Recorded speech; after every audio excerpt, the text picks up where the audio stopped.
Let's talk about some common uses of Microsoft Graph PowerShell.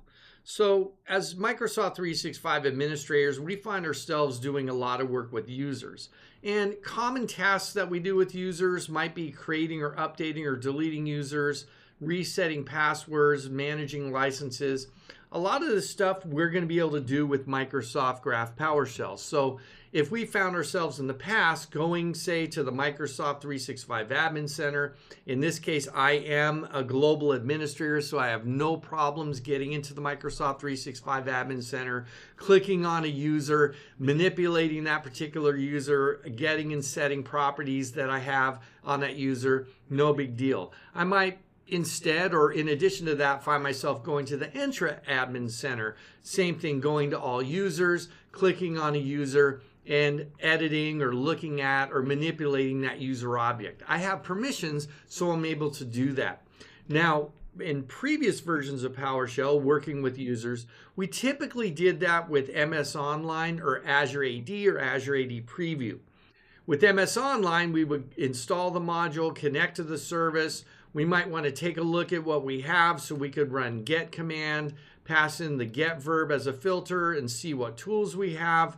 And then we might run Get-MgUser. For Azure AD, similarly, we would connect to Azure AD, and then we could maybe take a look at the commands that we have at our disposal with something like get command here, and we would see the tools, find the ones that made the most sense, and then we could do things like Get-AD-user, where we could pull back a list of all the current users. With Microsoft Graph PowerShell, when we're running PowerShell to interact with our tenancies, we'll connect, but at the time of connecting, we're going to be concerned with the scopes parameter. And we want to have the permissions passed in, which append our authentication session token with the permission to run a very specific command. So if we want to run Get-MgUser, we're going to want to make sure that we have the permissions required to run that command. But like the other modules, we can do something like get command, pass in the module Microsoft.graph.users, and we're going to talk about namespaces in this course, and then we could see what tools we have at our disposal. So while there is at our disposal, not disposable.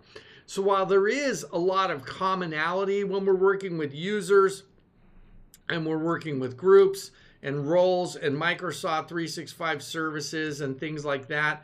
Especially up here, we're going to see a lot of parity, meaning they did bring that capability over to Microsoft Graph PowerShell. Well, once we kind of get down here where we're dealing with Azure resources, applications, security products and services, and specifically the Microsoft 365 products and services, that's where we're going to start to see where we do have some choices to use Microsoft Graph PowerShell, but we're probably going to find that we actually go into the modules specifically made in traditional PowerShell for those specific products and services.